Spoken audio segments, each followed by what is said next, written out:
Qui suis-je?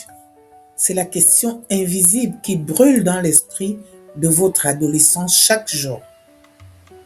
Un matin, il veut être artiste.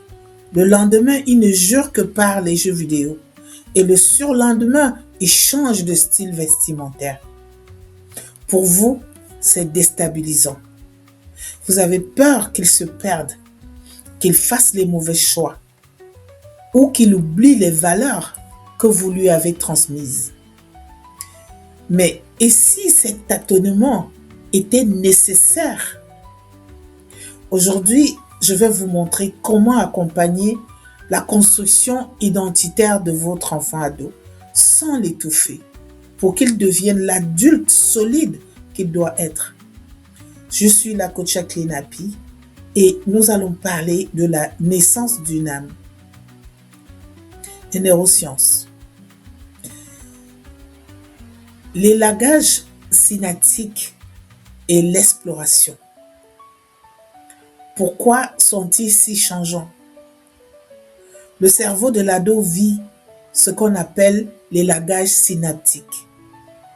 Il nettoie les connexions neuronales inutiles pour renforcer celles qu'il utilise le plus. C'est une phase de test grandeur nature. Pour savoir qui il a besoin de tester ce qu'il n'est pas. Son cerveau préfrontal cherche à construire son propre système de valeurs. S'il s'oppose à vous, ce n'est pas forcément par manque de respect. C'est parfois pour vérifier si sa propre pensée peut tenir debout seule.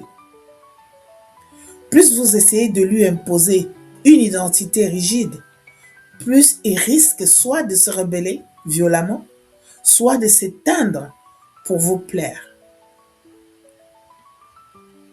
Déclaration biblique. L'enfant n'est pas votre propriété. La Bible nous donne une direction claire dans Proverbe 22, verset 6. Oriente le jeune garçon sur la voie qu'il doit suivre. Même quand il sera vieux, il ne s'en écartera pas.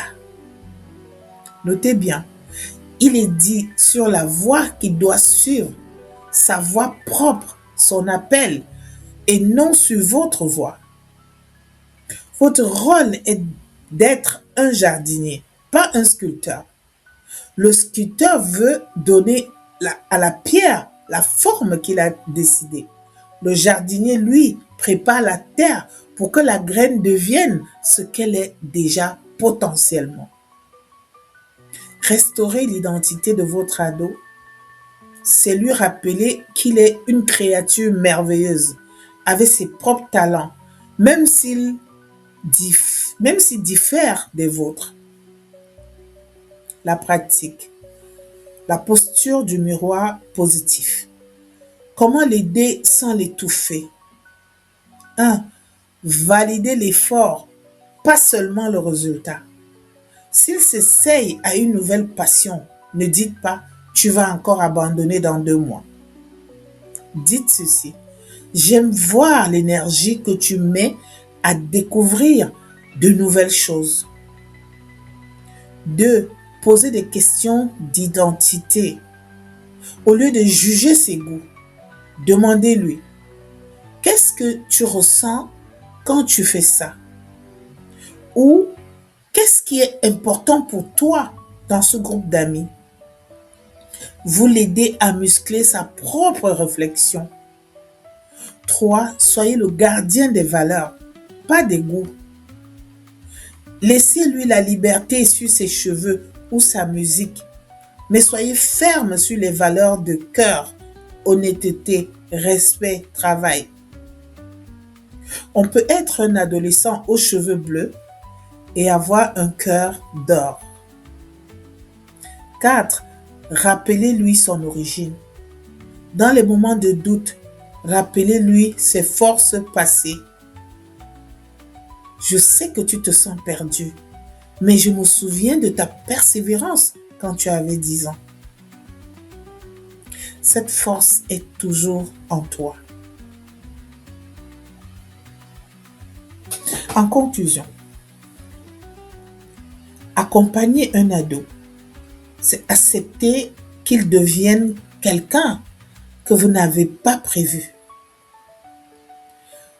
C'est le plus grand acte d'amour souverain.